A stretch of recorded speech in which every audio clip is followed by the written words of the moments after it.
Hey guys, it's Catherine here. There's just something magical about springtime when everything kind of explodes after you've been trapped inside all winter, dreaming about the garden. So I just love going for walks down these paths and just taking in all of the flowers and, nature and the ferns. Some of these ferns grow really tall, like 5 feet tall. So, something really sad happened to me, to my chickens, the other day. It's taken a while for me to make this video because I just didn't want to make it.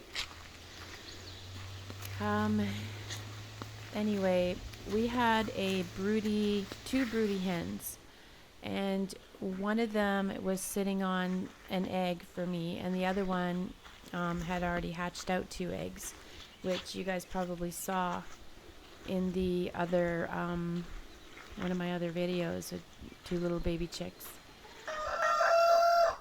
And so we had an attack. A raccoon lifted the lid and got in and got the chicks on the first night. And this is where it happened.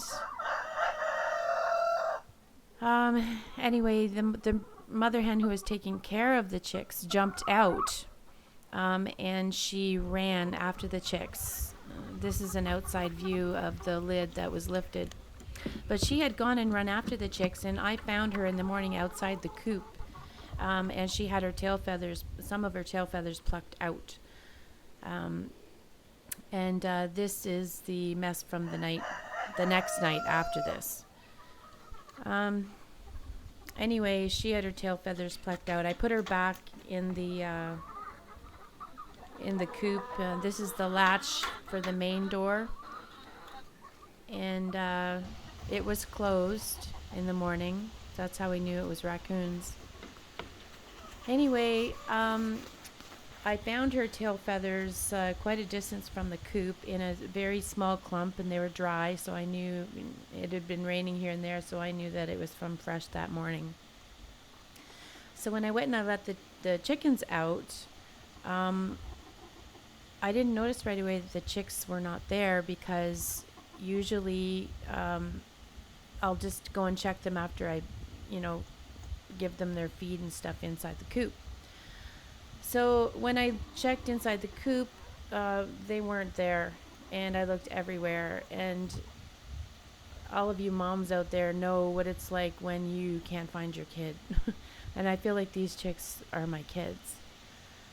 So we looked all over the property. We had no sign of the chicks whatsoever. And the broody hen was just kind of going crazy looking for her chicks. So it came to be that night. I put the chickens up. I locked their coop. I checked on the other broody hen who was sitting on the eggs, Bellatrix. And, well, one egg, actually. It was Piper's egg that I really wanted to hatch, and it was due the next day. So I checked on her, gave her some scrambled eggs, because I'd given them all some scrambled eggs before bed as a snack. And so she was eating her scrambled eggs, and this was at about 8:30. And so I closed the lid, and, after the chickens were all locked up, I went to bed. So the next morning, I went out there to check on them, and I opened the door to let the chickens out, and they did not want to come out. They were in the main coop. They did not want to come out whatsoever. So I'm like, that's weird. So I went into the coop and kind of stuck my head through the little door, and I'm looking around, and I see the nest where Bellatrix usually is, and I couldn't quite see in there because it was still a little bit darkish. The sun wasn't quite out yet, so I'm like, is she even there? So I went back out and around, and I opened the side door, and I looked, and she wasn't there, and there was feathers everywhere. And so I went around and I opened the lid part, and she wasn't there, and the egg that was supposed to hatch that day was gone. So, oh my gosh. Anyway, that just We looked everywhere. We couldn't see any sign of her. And the weird thing is that there was no feathers anywhere else other than in the coop itself, not even in the run. So, yeah, Bellatrix was gone that next morning, that night. And all of the chickens, they didn't want to come out from their roost. They were too scared to even step down, like where all the action was happening. They were watching it happen from their roost, guys. They were watching all of this happen. Like, how terrifying is that? And so after maybe 15 minutes or so of me calling them and stuff, they finally came out and they resumed life as normal. But uh, Dottie, the one that was actually like showing the chicks around the yard and stuff, she hasn't really grasped the fact that they're gone. She still like takes food in her mouth and in her beak, and she'll put it on the ground and call for them to come.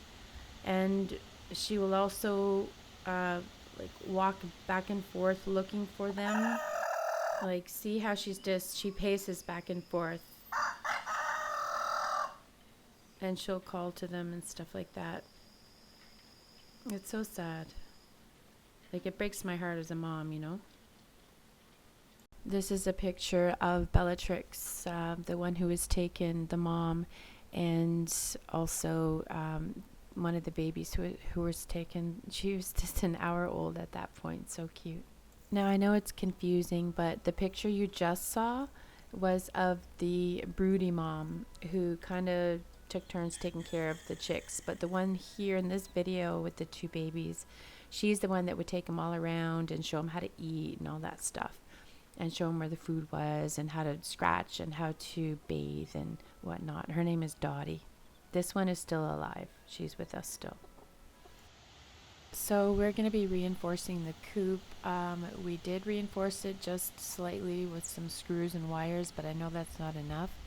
So we're going to come in with some latch locks with carabiners, and hopefully that will work. It's the type of lock that you have to squeeze it in order to open it, and we'll put that on two separate spaces, like the side and the front of the coop where you lift the lid to get the eggs, and we'll put them on all of the latches that we have to turn as well, because raccoons are very smart. They say that if a toddler can open it, a raccoon can open it, and they will stop at nothing to try and figure out how to do it. And they know where we are now, so we're a target. And we're going to be picking all that stuff up today. So I will feel much better about the coop being secure. Also, Casper, the one that's pecking at his neck, he has a rooster collar on right there. And it's so funny to watch him. He took it off 3 times in an hour. And finally I tied 2 little strings to it, and then when I put it on, I was just tied the strings together. So he hasn't been able to get it off since. However, he still crows, and the neighbors are really ticked off, to the point where we got in a beef with them about it. And I completely understand. It's just tempers are high. Anyway, I found him a home on a farm, so I'm excited about that. We're going into Ottawa on Tuesday, and I'm going to bring him with us, and the guy's going to come and pick him up around 7 o'clock. So that'll be a big burden off my mind, knowing that the neighbors aren't ticked off, and the hens are going to have a break from getting bred. But I have collected, I think, 20 eggs, and I ordered an incubator online, so it arrived to Ottawa yesterday, so I'm super excited. I'm going to go grab that and come back on Wednesday night. We'll leave here Tuesday morning, be back Wednesday night. We're not going to let the chickens out of the small run all day when we're gone.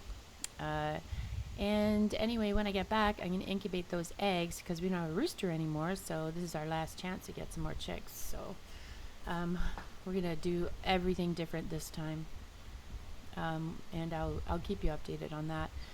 Anyway, I just wanted to pop in and let you guys know what happened because I know you guys look forward to seeing the updates on the chicks and whatnot.